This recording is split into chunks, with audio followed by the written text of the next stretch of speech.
Hi friends, मी स्नेहा. आज आपण English मीडियमसाठी असलेल्या मराठी पाठ्यपुस्तकातील पाठ 3 शाल याचा अभ्यास करणार आहोत. परीक्षेच्या दृष्टीने हा पाठ महत्त्वाचा आहेच. शिवाय आपल्याला परीक्षेमध्ये पॅसेज विचारले जातात, म्हणून या पाठातील प्रत्येक ओळीचा आणि शब्दाचा अर्थ सांगण्याचा मी नक्कीच प्रयत्न करेन. या पाठाचे लेखक आहेत राग जाधव आणि कवी, समीक्षक आणि ललित लेखक म्हणून यांची ओळख आहे. यांचा कालखंड 1932 ते 2016. 30हून अधिक समीक्षात्मक पुस्तकं त्यांची प्रसिद्ध आहे आणि या पाठामध्ये त्यांनी शालीभोवती त्यांच्या मनातल्या आठवणी यातून व्यक्त केलेल्या आहेत. शाल म्हणजे नेमकं काय? तर शाल म्हणजे पांघरण्यासाठी असलेलं वस्त्र, मतलब ओढणे के लिए लेने वाला कोई भी वस्त्र. हे बरेच वेळा आपल्याला थंडीमध्ये त्याचा उपयोग होतो.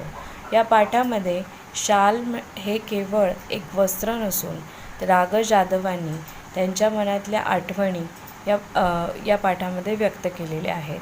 म्हणजे आपल्या संस्कृतीमध्ये आपण पाहतो की एखाद्याला रिस्पेक्ट द्यायचा असेल, सन्मान करायचा असेल, तर त्याला कार्यक्रमामध्ये श्रीफळ आणि शाल देऊन त्याचा सन्मान केला जातो.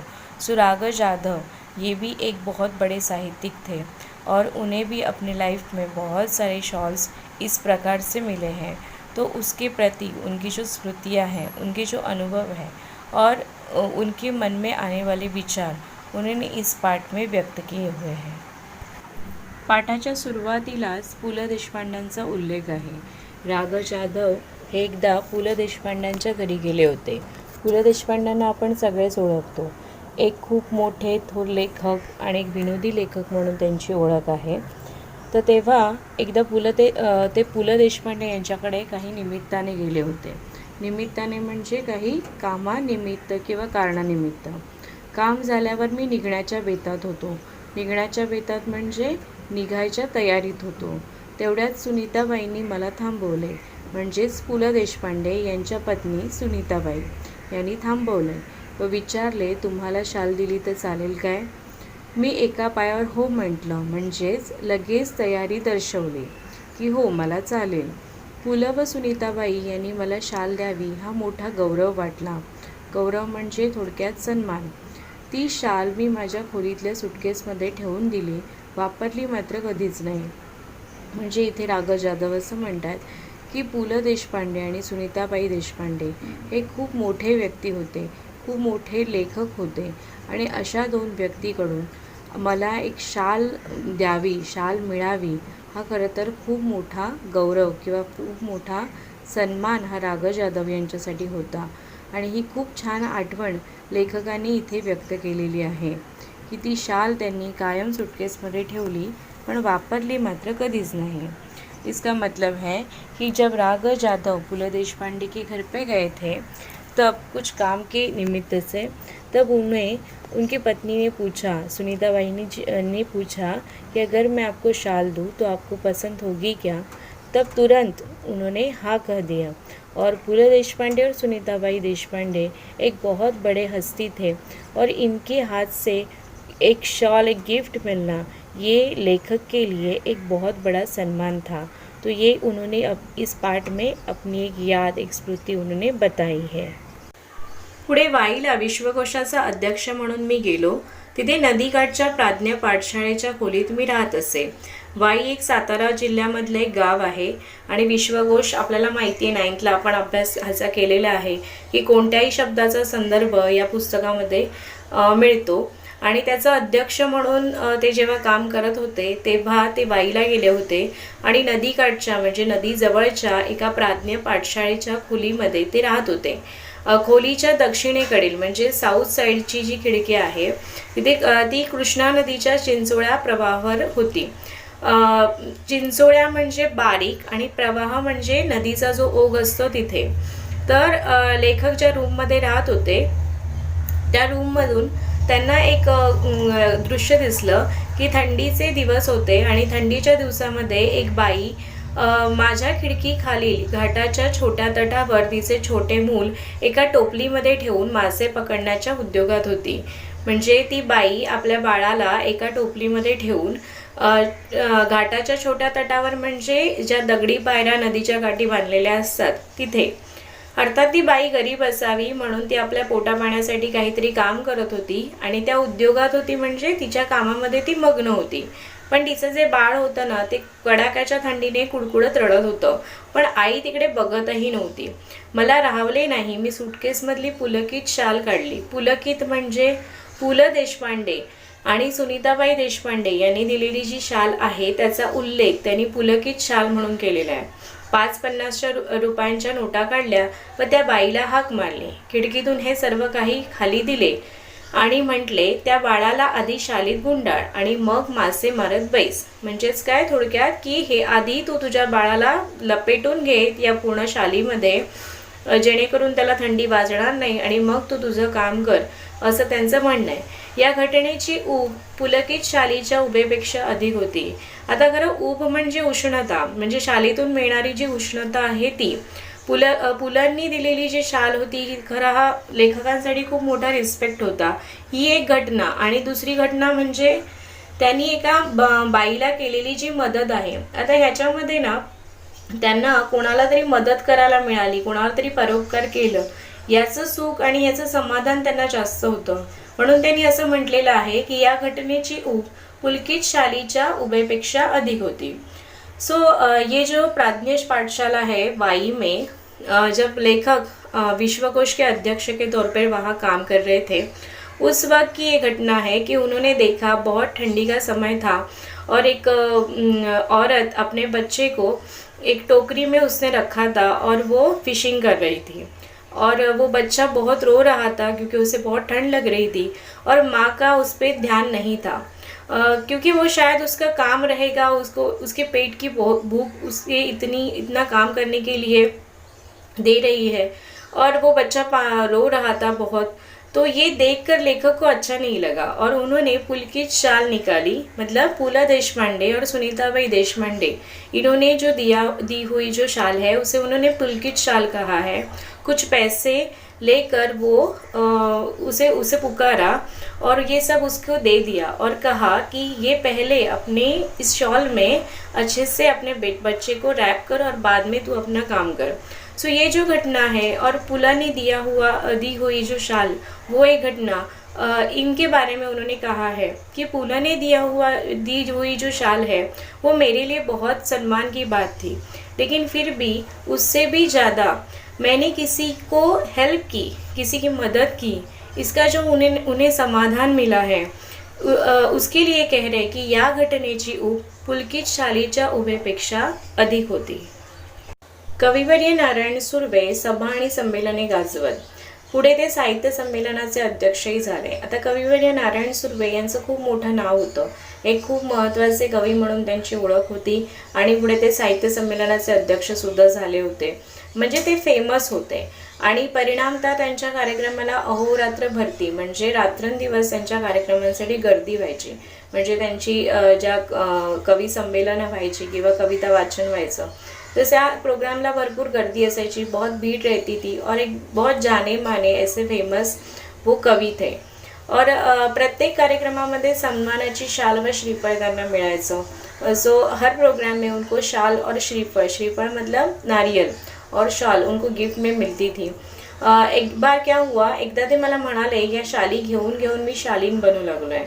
शालीन का मतलब क्या है? शालीन मतलब एक डिसेंट व्यक्तिमत्व या फिर एक नम्र से बात करना या फिर किसी को अच्छे से रिस्पेक्ट देना, एक ऐसा व्यक्तिमत्व जो दूसरों को भी रिस्पेक्ट देता है, असं शालीन व्यक्तिमत्व. त्यांच्या बोलण्यातील उपरोधिक खोच माझ्याच नव्हे तर कोणाच्याही सहजपणे लक्षात येणारी होती. उपरोधिक खोच म्हणजे उपहासिक बोलणं, मतलब कहना सामने कुछ अलग है, बोलना कुछ अलग, इसे जैसे टॉन्टिंग रहता है वैसे, लेकिन हे उपरोधिक खोच, यालाच म्हणतात उपरोधिक खोच. म्हणजे कोणाच्याही सहज लक्षात येणार होतं की शाल आणि शालीनता याचा काय संबंध आहे का. म्हणजे खरे तर खरीखुरी शालीनता ही शाली विनाश शोधते. सुर्वे मुळातच शालीन.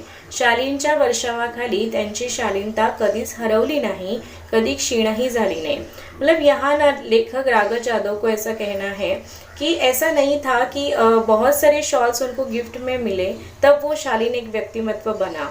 ऐसा नहीं था। क्योंकि सुर्वे, नारायण सुर्वे जो थे वो ओरिजिनली एक बहुत डिसेंट व्यक्तिमत्व उनका था।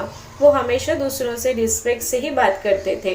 तो ऐसे व्यक्ति को ऐसे बहुत शॉल्स देने की ज़रूरत नहीं, देने के बाद उनको एक शालीनता आ जाए, ऐसा कुछ नहीं था। सो वो क्या कह रहे हैं की शाल आणि शालीनता यांचा नेमका संबंध काय? खरे तर खरीखुरी शालीनता ही शाली विना शोभत असते। मतलब क्या कि जो व्यक्ति डिसेंट है ना, उसे कुछ वस्तु परिधान करने की ज़रूरत नहीं। मतलब मैंने शॉल पहनी या फिर शॉल में डालकर आई तो एक डिसेंट व्यक्तिमत्व दिखता है, मतलब सिर्फ दिखता है। लेकिन कोई भी वस्तु या कोई भी वस्त्र परिधान करने से हमारे में कुछ भी उस ड्रेस जैसा या फिर ऐसा कुछ भी नहीं आ सकता, ऐसा लेखक को कहना है की खरीखुरी जी शालीनता असते ना ती शाली विना शोभते। म्हणजे एक डिसेंट व्यक्तिमत्व असतं ना, त्यांना कशाचीच गरज नसते। ती जी लोक असतात जी ओरिजिनलच खूप चांगली असतात, स्वभावाने चांगली असतात, नम्र असतात आणि खरी त्यांचं जे सालस व्यक्तिमत्व आहे ते त्यांच्यामुळे शोभतं। त्यांना कोणत्याही वस्तूची किंवा कोणत्याही वस्त्राची गरज नाही। आणि शालींच्या वर्षावाखाली म्हणजे भरपूर त्यांना शॉल्स मिळाले। म्हणजेच काय कि त्या काळामध्ये ना नारायण सुर्वे एक बहुत बड़े कवि थे, उनको बहुत रिस्पेक्ट मिला और बहुत कुछ उनको मिला, हासिल हुआ। लेकिन फिर भी एक उनके मन में ऐसा कुछ भी नहीं था। बहुत अच्छे से वो नम्र होके रहते थे। म्हणजे बरेच वेळा काय होतं की आपल्याला खूप काही मिळालं की अर्थातच माणसाच्या मनामध्ये एक इगो निर्माण होतो आणि मग अशी व्यक्ती स्वतःला काहीतरी ग्रेट समजण्याचा प्रयत्न करते किंवा ती वागते। पण नारायण सुर्वे एक असं व्यक्तिमत्व होतं की ज्यांना हा जो इगो आहे किंवा ही जी गोष्ट आहे ती कधीच त्यांना लागली नाही। आणि त्यांची जी शालीनता होती, त्यांचं जे सालस व्यक्तिमत्व होतं, वो बहुत सारे शॉल्स, मतलब बहुत उनको बहुत इज्जत मिलने के बाद, सम्मान मिलने के बाद भी उनकी जो शालीनता है वो कम नहीं हुई या क्षीण भी नहीं हुई। क्षीण मतलब का मतलब है कम नहीं हुई। मी कविवर्यांना म्हटलं की शालीमुळे शालीनता येत असेल तर मी कर्जबाजारी होईन, भिकेला लागेन, पण शेकडो शाली खरेदी करून सर्वांना एक एक शाल लगेच देऊ करेन।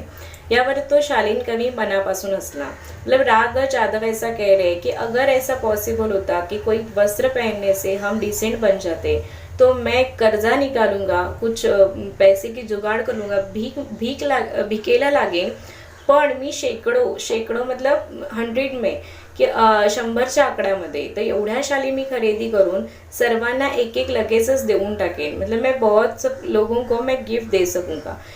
यावरती तो शालीन कवि मनापासून हंसला। मतलब नारायण सुर्वे सिर्फ उन्होंने स्माइल किया।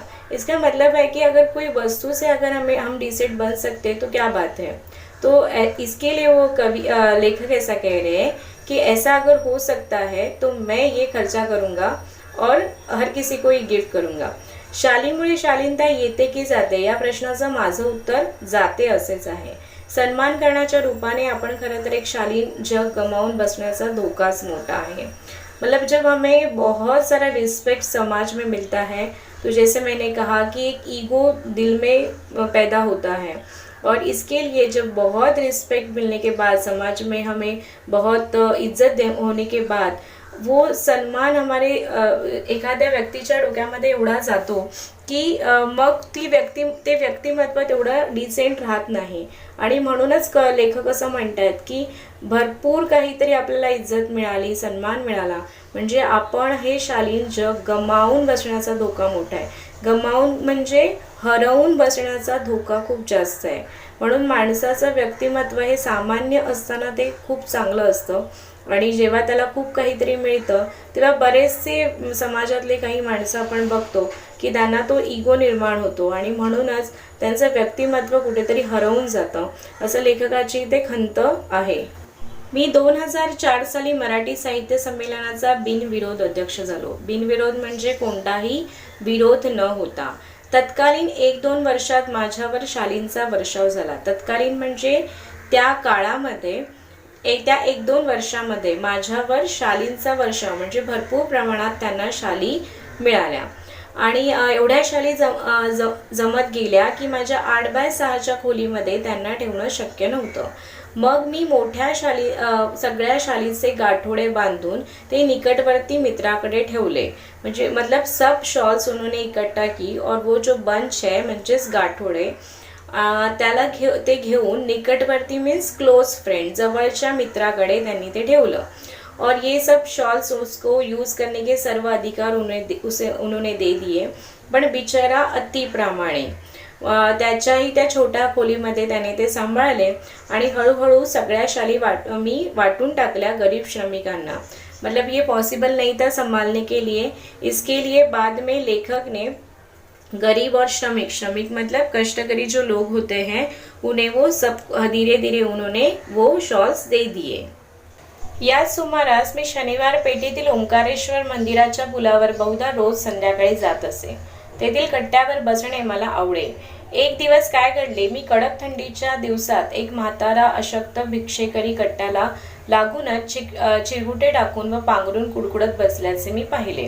मतलब लेखक शनिवार पेठ जो पुणे में है ओंकारेश्वर मंदिर त्या पुलाच्या जवळ मतलब उस ब्रिज पे बहुधा मतलब बहुत सारे खूप वेळा रोज संध्याकाळी मी जात असे. तेथील कट्ट्यावर बसणं लेखकाला आवडायचं.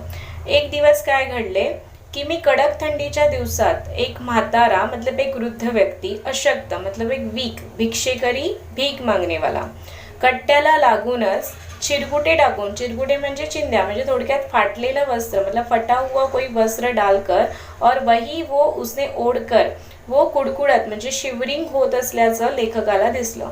दुसऱ्या दिवशी मी 2 शाली घेऊन ओंकारेश्वराच्या कट्ट्यावर आलो. तो म्हातारा होताच. तो म्हातारा म्हणजे तो भिक्षेकरी जो भीक मागणारा होता तो तिथे कुडकुडत तशाच अवस्थेत बसलेला होता. त्याला दोन्ही शाली मी दिल्या आणि त्याने थरथरत्या हाताने नमस्कार केला. मतलब उन्होंने अपने पास जो भी 2 शॉल्स थे वो उसे दान की और ये जो भिक्षेकरी है उसे बहुत अच्छा लगा. एक उपकार किसी ने मेरे ऊपर किया है इसके लिए उसने थरथरत्या म्हणजे शिवरिंग होत असतानाच त्याने दोन्ही हात जोडले आणि एक उपकाराची जाण म्हणून त्याने त्या लेखकाला नमस्कार केला. पुढे 4-5 दिवस मला काही कामामुळे संध्याकाळी ओंकारेश्वरला जाण्यास उत्सुकता लाभली नहीं म्हणजे उनको टाइम नहीं मिला 4-5 दिन उन्हें वहाँ शाम के वक्त जाने के लिए. त्यानंतर मी नेहमीप्रमाणे ये जा करत राहिलो.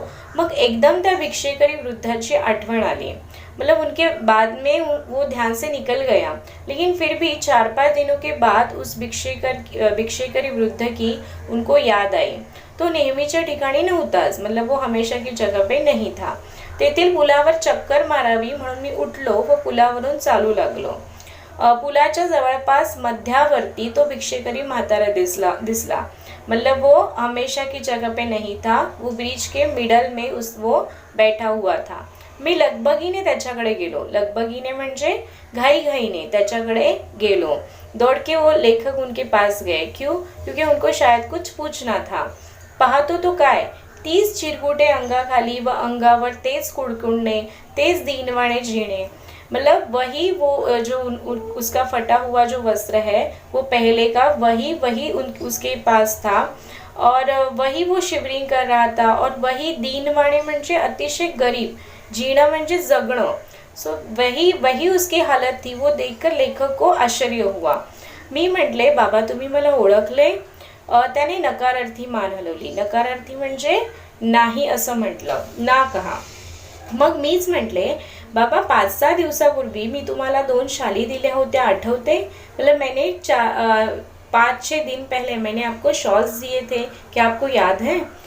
यावर म्हातारा खुल्ला व पुन्हा हात जोडून म्हणाला. खुल्ला म्हणजे खूप आनंदित झाला. उसे बहुत अच्छा लगा लेखक को देखकर और फिर से उसने हाथ जोड़े और कहा, हे भल्या माणसा, तू लई मोठा, मॅसनी शाली दिल्या, पण बाबा म्या भिकाऱ्याला शाली कशा शोभतील? त्या शोभेपेक्षा पोटाची आग लई वाईट. मी शाली इकल्या व 2-3 दिवस पोटभर जेवून घेतलं बाबा. आमचं हे असलं बिकट जीवन लय जीणं, तुझं लई उपकार आहेत बाबा. मतलब इसका कहना है कि तू बहुत भला आदमी है जिसने मुझे हेल्प की, और तू बहुत ग्रेट है कि तूने मुझे शॉल्स दिए, लेकिन मैं एक भिखारी हूँ। एक भिखारी को शॉल्स कैसे शोभा देती है? या शोभेपेक्षा पोटाची आग लईवट, मतलब ठीक है तूने मेरी जो मुझे मदद की, मैं ठंडी से मुझे शिवरिंग हो रही थी और उस वक्त तूने मुझे शॉल्स दी, लेकिन उस शॉल की शोभा से या फिर उसकी जो गर्माहट है उससे भी ज़्यादा मेरी जो पेट की भूख है वो ज़्यादा है, ज़्यादा बहुत दुखदायक है, क्योंकि मुझे रोज़ खाने के लिए कुछ नहीं मिलता। इसके लिए मैंने क्या किया, वो जो शॉल्स है वो मैंने बेच डाली और जो पैसे मिले उसमें से मैंने 2-3 दिन अच्छे से पेट भर कर खाना खाया। मैं तेरे जो उपकार है वो कभी भी नहीं भूल सकता। एक भीक मागणे वाले का जो जीना है, बिकट म्हणजे कठीण, स्ट्रगलिंग असं जगणं आहे, आणि त्यावरती तू जे उपकार केले ती माझ्यासाठी खूप मोठी गोष्ट आहे, असं त्या भिक्षेकराने लेखकाला म्हटलेलं आहे. शालीची शोभा आणि ऊब व पोटाची आग आणि अन्नाची ऊब, मतलब ये दो अलग अलग बात है कि शाली की शोभा और उससे मिलने वाली जो गर्माहट है वो एक अलग बात है, और पेट की आग मतलब पेट की जो भूख है और बाद में उसे जो खाना मिला वो जो गर्माहट है, खाना मिलने से जो त्याला जे ऊब मिळाली ती एक वेगळी गोष्ट आहे. म्हणजे काय की शालीच्या शोभेमुळे त्याची कदाचित त्याला थंडी वाजणार नाही, पण त्याची पोटाची जी भूक आहे ती तर मिटू शकत नाही, म्हणून त्याने त्या शाली विकल्या आणि थोडक्यात आपल्याला जे पाहिजे होतं ते अन्न त्याने 2-3 दिवस खाऊन घेतलं.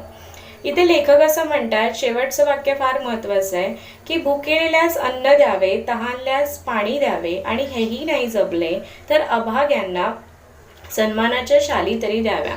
मतलब जिसे भूख लगी है उसे खाना दे दो, जिसे प्यास लगी है उसे पानी दे दो, और अगर ये भी आपको पॉसिबल नहीं है तर अभाग्यांना म्हणजे अनलकी, जे दुःखी असतात अशी लोक, आणि त्या लोकांना निदान सन्मानाच्या शाली तरी द्यावा. सन्मानाच्या शाली म्हणजे ते थोडक्यात अर्थ असा आहे कि जो भी कुछ आपके पास सफिशिएंट है, जो आप यूज़ नहीं करते, ऐसी चीज़ें आपके पास है, अगर आप ये नहीं दे सकते, खाना नहीं दे सकते, पानी अगर नहीं दे सकते तो ठीक है, लेकिन जो आपके पास कुछ सफिशिएंट बात है अगर वो भी अगर आप दान करेंगे और किसी की हेल्प करेंगे तो ये बहुत बड़ी बात है. इसके लिए लेखक ऐसा कह रहे की भुकेल्यास अन्न द्यावे, तहानल्यास पाणी द्यावे, आणि हेही नाही जमलं तर अभाग्यांना सन्मानाच्या शाली तरी द्याव्यात. थोडक्यात आपण या पाठामध्ये शिकलो की शाल खरं तर एक निर्जीव वस्तू होती लेखकांसाठी, पण तरीसुद्धा त्या शालीबद्दलच्या त्यांच्या काही आठवणी, त्यांच्या मनात आलेले शालीबद्दलचे विचार, त्यांचे अनुभव त्यांनी या पाठातून सांगायचा प्रयत्न केलेला आहे. त्याच्यातून त्या लेखकाचं मन आपल्याला थोडक्यात कळतं. म्हणजे आशा आहे की हा पाठ तुम्हाला नक्कीच समजला असेल. तरी पण काही शंका असतील तर तुम्ही कमेंट बॉक्समध्ये मला नक्की कळवा, मी उत्तर देण्याचा नक्की प्रयत्न करेन. Thank you very much.